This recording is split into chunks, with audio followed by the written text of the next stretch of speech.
Welcome to the Club of Rome podcast, today on the Universal Basic Dividend. My name is Till Kellerhoff. I am Program Director at the Club of Rome and Program Lead of the Earth for All initiative. We have two great guests today, and I'm very pleased to welcome Ken Webster, who is a visiting professor at Cranfield University, fellow at the Cambridge University Institute for Sustainable Leadership, contributing author of the latest report to the Club of Rome, Earth for All, A Survival Guide for Humanity, and lead author of 3 Earth for All deep dive papers on Universal Basic Dividend. Welcome, Ken. And we have with us today Sarath Davala, who is an Indian sociologist and president of the Basic Income Earth Network. Amongst many, many other things, he co-authored the book Basic Income, A Transformative Policy for India, and he's also a contributing author to the Earth for All deep dive paper, Unconditional Cash Transfers and the 5 Turnarounds, Beneficiaries' Perspectives. Welcome, Sarath. Let's dive right into the topic, Universal Basic Dividend. And Ken, let's start with you. I think many people have heard the expression Universal Basic Income in the last years. Has been a prominent discussion, basically described as a regular cash payment to all members of a community without any conditions. Today, we speak about the Universal Basic Dividend. Maybe you can start explaining in a few words what that is, and how it relates to the concept of the universal basic income many listeners will be familiar with. Okay, thank you, Till. The universal basic dividend is really a kind of basic income because it is an unconditional cash transfer. It is regular and it is, if you like, an obligation towards the fellow members of our communities. But the basic dividend differs in the use of the word dividend rather than just income. And the dividend is a reward, if you like, for owning something or co owning something or having a share of something. Now, a basic dividend is connected to common resources. It might be the atmosphere, it might be the oceans, it might be forests, it might be the local tool lending library. These are commons. These are resources which people can access and also, as part of a community, manage. So, the basic dividend is a reward or a share of a reward for resources which have been captured. Enclosed is generally the word people use, and it's an ethical obligation to give people a share of these surpluses. In the economics language, it's called economic rents. These are surpluses which are not required to keep the business going. So if some of our shared heritage has been captured, the idea is part of the gains from that should be put into a fund, and the benefits of the fund should feed back to everyone in the community, either nationally or in the grand scheme of things, globally. Super, thank you, Ken, and we will dive a bit deeper into the practicalities of all of that. Sarath, you have worked for many, many years on the universal basic income and ideas around that, and we know that there are many, many different concepts on how to implement that. Do you feel like language matters a lot in this regard? We speak about universal basic dividend today. You have worked a lot on universal basic income. What's your approach towards that whole debate? As long as the vision aligns, I think I would say what's in a name. That's not the point. I think philosophically, like Ken has just mentioned, philosophically we come from the same pedigree. I mean, it's to say that every individual on earth is entitled. So I think we belong to the same blood group. Super. Why, you mentioned the entitlement. Where does that come from? Why do you think people are entitled? Ken, you mentioned the obligation, right, in the context of the comments. Why do you think, Sarath, we are entitled to receive something like a universal basic income? Because I think natural resources and all resources basically belong to people of the land, any given land.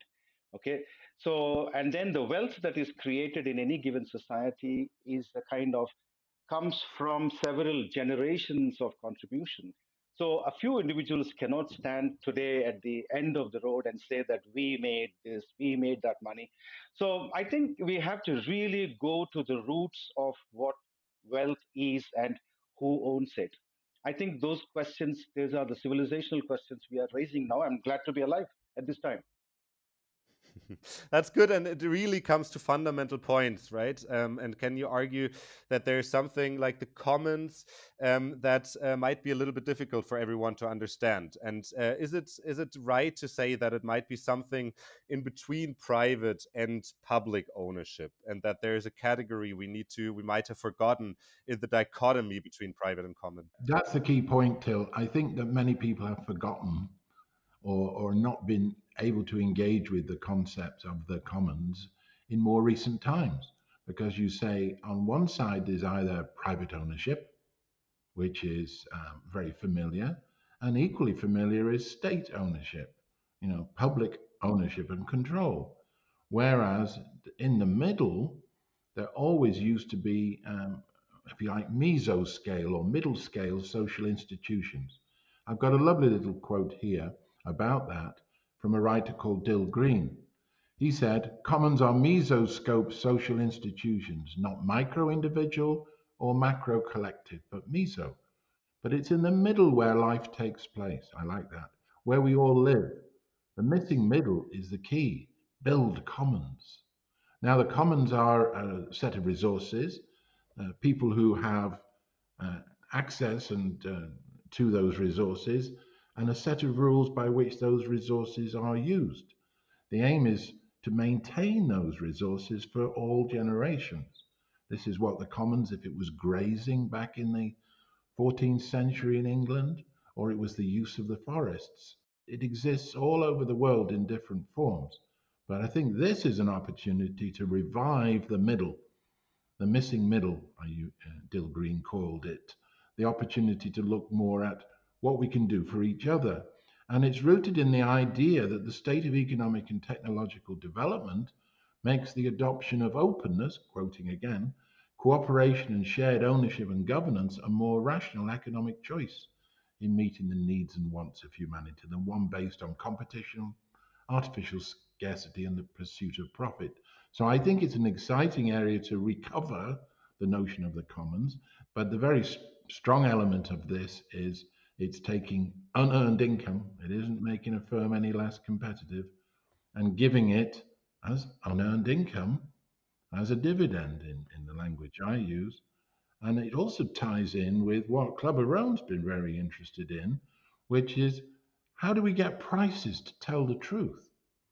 We can't run an economy if environmental and social costs are exported with no comeback. But if we put the prices up of fossil fuels, etc., there's a lot of resistance to that, of course, because the poor suffer the most.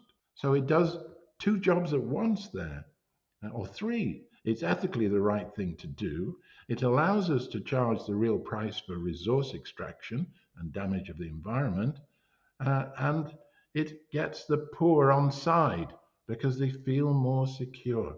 And in this economy at the moment, what many millions of poor people are saying is, I don't feel secure.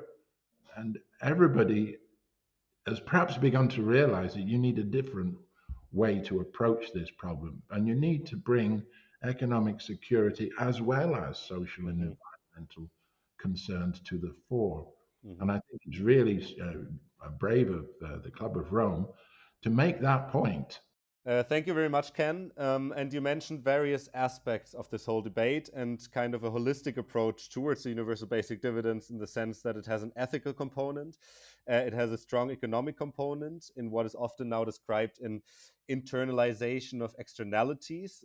But Sarath, I mean that's a debate many economists have today as well, right? Like we make certain products we don't want that have environmental harm more expensive, but that is usually in the form of kind of taxes that then go to the government.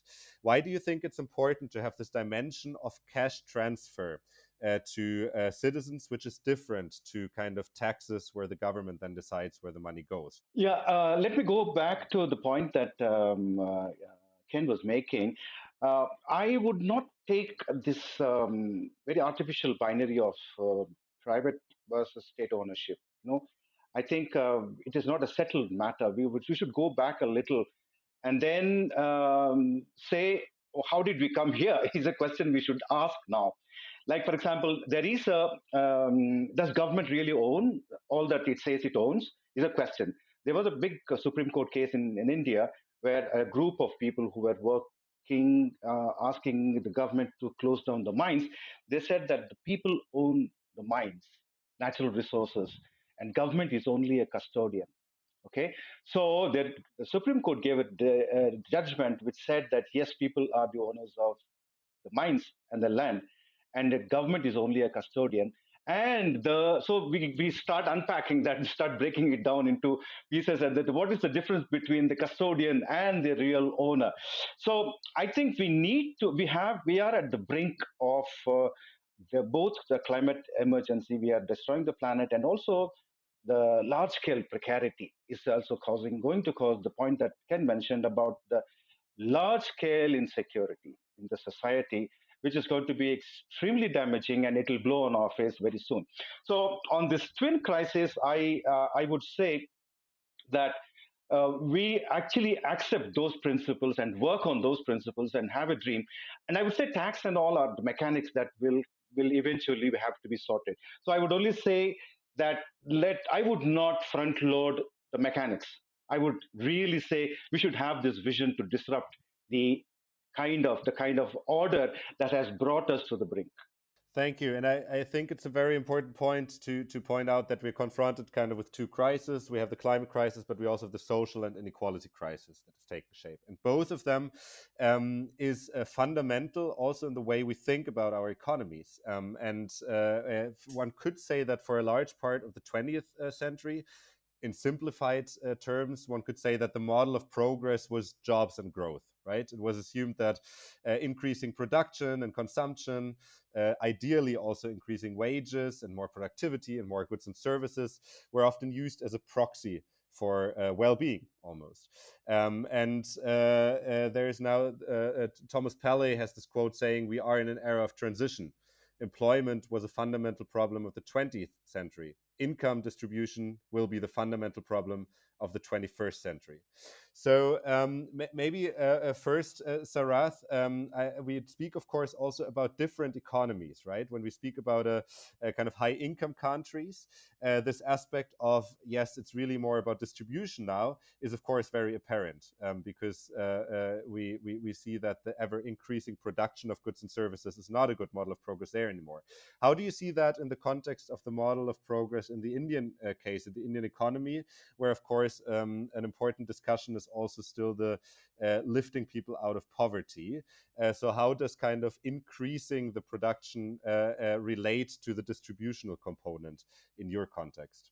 Well, I think no country can escape the kind of growth imperative that is now ruling all our minds, that every country wants to be on that highway of growth.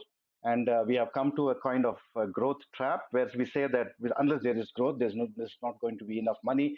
There's not enough money to give to people if we want to give through welfare schemes. Okay, but I would say from the ground, I think the pressure is coming to the governments to really relook at the current disposition of some parties are saying that there's we should create jobs, we should create jobs.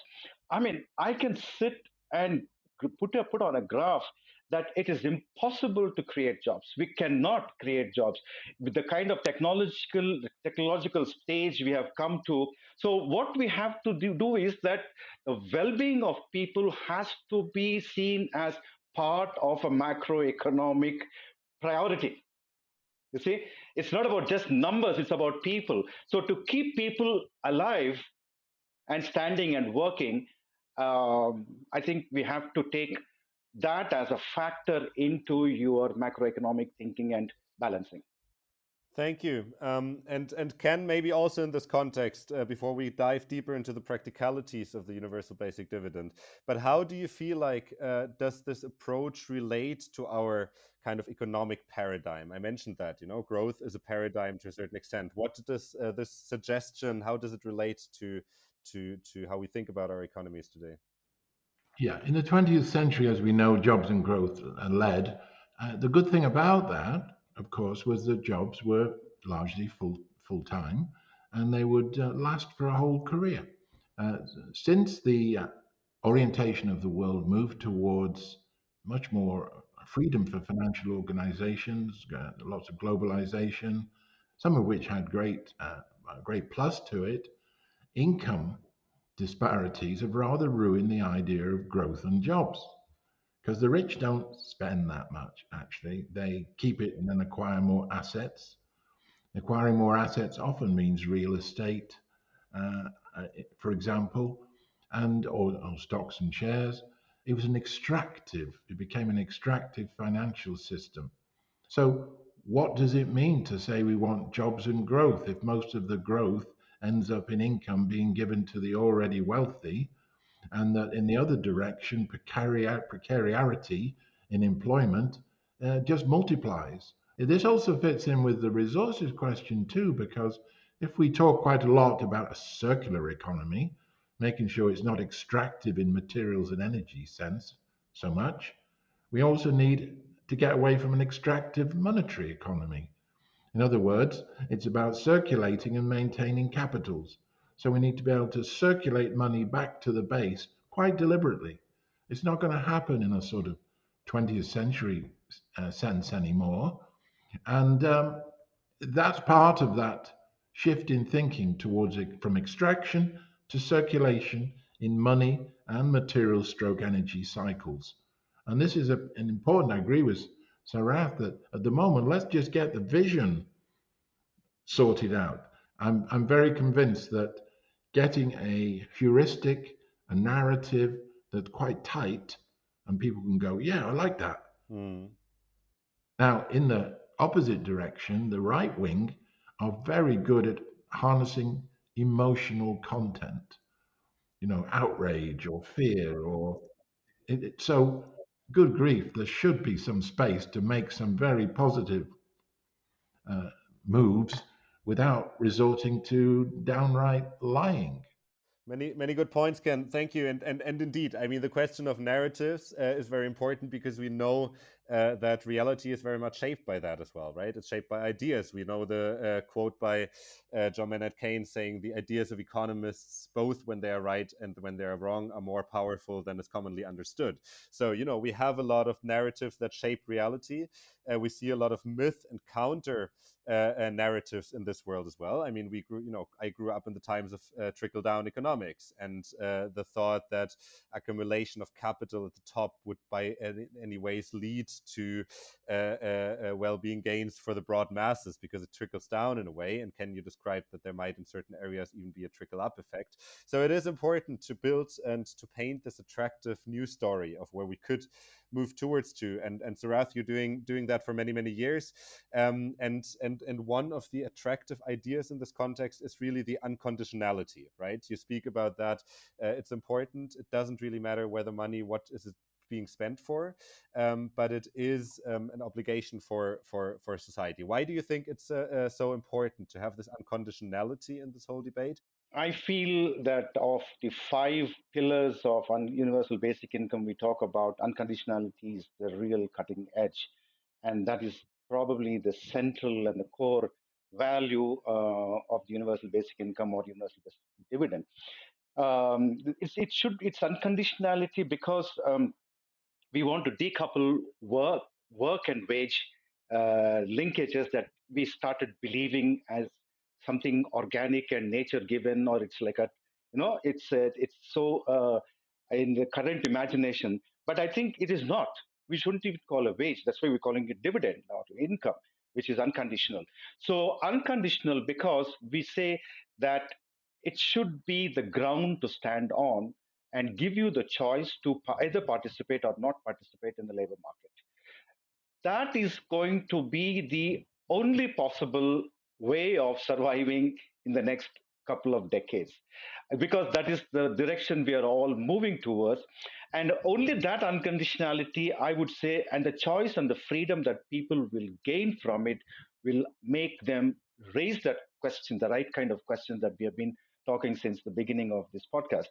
And I think those questions have to be raised and those questions need to be resolved in an entirely 21st century way, rather than this kind of a dilapidated 20th century imagination. And indeed, you mentioned the unstable societies again. We see also in who votes to which parties that very often populist and extreme right parties are voted by people who fear a lot about the future. It's economic insecurity in the future, which makes people lose trust in our current economic system. And you would, yes, go for it. I mean, on just one brief thing on this narrative, that absolutely you were saying this, and then Ken was saying this. The right wing parties have gotten their narrative, I think, which is really playing out, not because their narrative is absolutely utopian, but I think their narrative is answering some of the questions that are coming from the insecurity of the populations. I think it is only because of that alignment that today we have progressively more and more, you can see everywhere, right wing parties actually coming to power, because they are, I mean, this is exactly what Guy Standing's thesis is, that what happens to the precariat, what are the political implications, electoral political implications of the precariat, the growing precariat. I think those are the things we are already seeing. So I think we should get our narrative clear. And I'm not saying we are great guys and we are virtuous and all that. That's not the point I'm making. I'm saying that it is necessary, and this is part of what we believe in our vision that Ken and I talking about. Very, very good point. And I think what a narrative really makes attractive is kind of the combination of a vision and then practical steps to get there. And so I think it's important for us to have that vision, but then also be able to at least describe the way a little bit there. Because it's, I think, in this approach, important to point out that it's not utopia, and we see some practical examples. And one aspect you mention in the papers very often is the Alaska Permanent Fund. We mentioned that as well in the Earth for All book. So maybe you can say a few words about the Alaska Permanent Fund. The Alaska Permanent Fund was an attempt by its originator to get a lot of that done by saying it's going to be put in a fund. And then that fund's going to invest in things which are beyond the fossil fuel age. And the dividends from that investment will be shared with everybody in Alaska, every registered citizen. I like Sarath's definition there. It's a platform, it's a foundation. It's not a safety net. That makes it look like, oh, you've not done very well. We'll look after you a little bit, rather than this is what you have earned, in a sense, as a citizen. It's a foundation. You can do more care work. You can earn more income. You do what you want with it. It's up to you. And incidentally, Sarath, probably you'd come on to this, but it goes to women too. It goes to individuals too. It's not money anymore in control of men, as can happen in some societies. And because it's not a voucher, and because it's not in kind, real decisions can be made about this. I love one of the comments from a recipient, I think it was in Africa, who said, I don't want to buy another goat, I'm going to buy a guitar. So this idea of a citizens' wealth fund, or it's got different terms, is really a key element of the Alaska Permanent Fund. It got tweaked, politics never is as pure as that.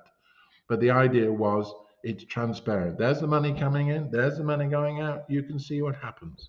And it can expand. It doesn't just have to be around fossil fuel resources, it's anything where surplus economic rents, surplus profits can be earned.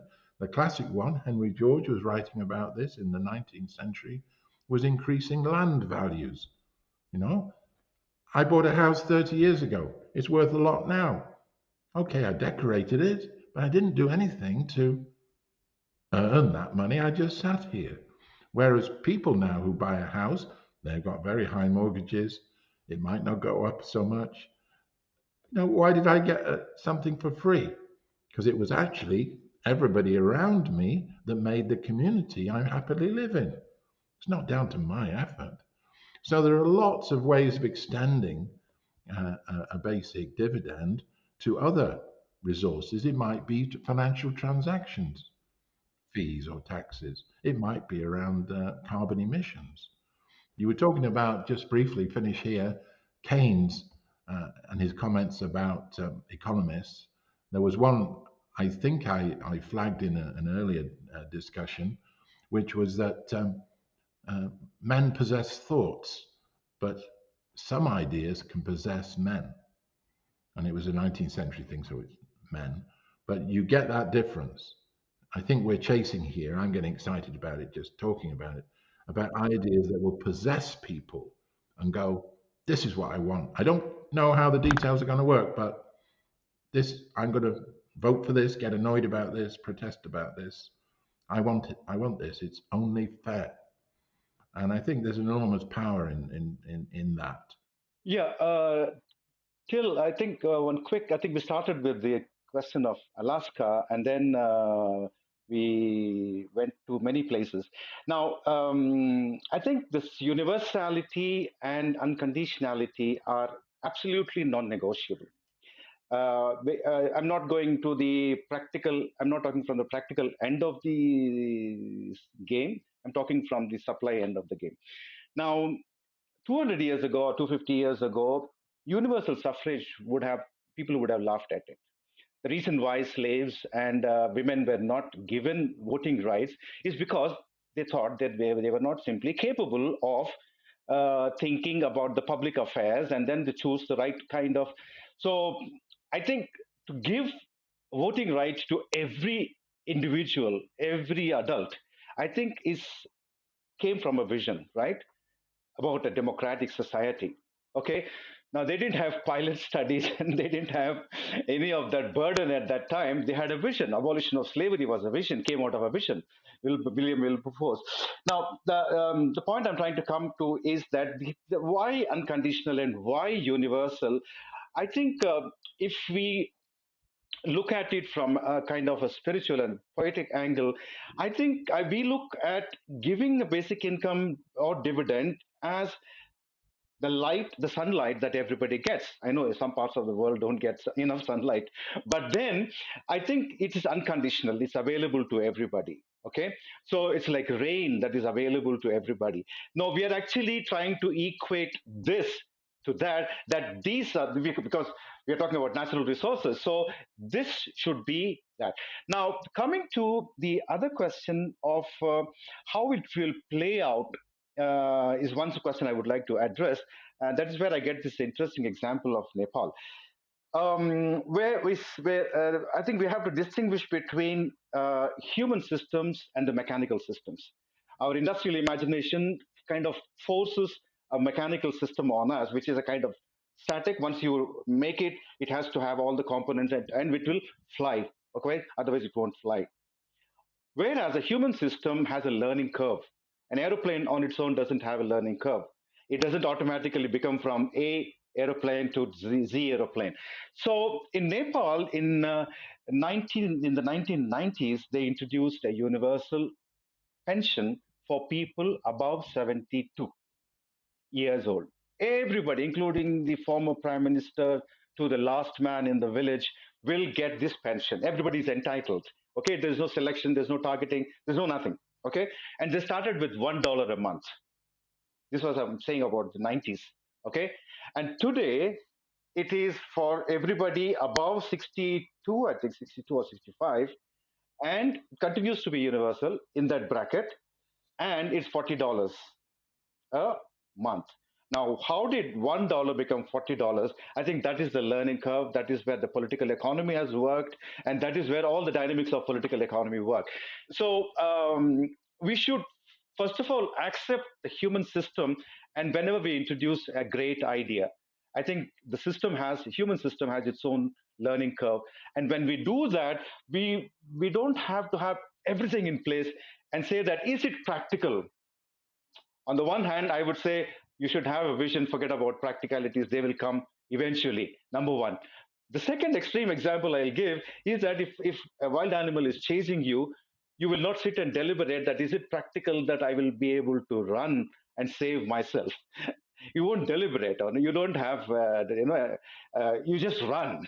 Thank you, Sarath. And maybe coming to the end, we see that sometimes there is a kind of tendency of people voting against their own benefits. We see that in Germany, for example, in the context of inheritance tax, right? Inheritance tax should be something most people would benefit of, and many people think of the little house they inherit from their grandma and therefore are against a bigger inheritance tax for very wealthy and high income people. And we see that there is a very, very well functioning machinery of myth around the economy that many people tend to believe, and that makes it difficult to implement more radical solutions. How do we overcome that in the context of universal basic dividend? It is an attractive vision, it is a feasible option, but still we see starting points in many countries we see still seem to be miles away from that. How do we manage that transition, and how do we get people on board? Oh, I thought you were going to say kilometers away, but let's have miles. Let, let's be imperial about it. No, joking apart, I often have to reach for Milton Friedman here, a right wing economist who says that we have to have a utopia in mind, and for two reasons. One, to know whether we're going towards it or away from it. And secondly, when a crisis, real or imagined, he says, arrives, politicians will scrabble around for things that might work. You know, you've got to have the idea ready, and that's, I think, what Sarath and I are part of, and yourselves, honing the idea, getting it pretty portable, and then it depends on the time. It depends on the times. There will be a crisis, real or imagined. We're maybe in it when people will be looking, the politicians will be looking for something new and fresh and probably workable. Yeah, and as we know, you never want a serious crisis to go to waste. And crises are moments of reshaping our systems that can, however, always go two directions. At the moment in Europe, we see a lot of right wing parties benefiting from that. But Sarath, do you also share some optimism that this crisis can be shaped in the right direction, and we are able to have transformative change in the good direction that benefits planet and people? I think many things globally at a very, very global level are coming together that in the next even 20 years also I see things will be changing rapidly, a transformation happening. In which direction it will go is again a matter of how the elasticity of human systems could go this way, it could go this way. But I think what is our role in this, our role and the institutions that they represent is to be ready, as Ken was pointing out, is to be ready with a vision when somebody, for some politician, I'm not a politician, I can't think like a politician, but then I can have an engagement with a politician.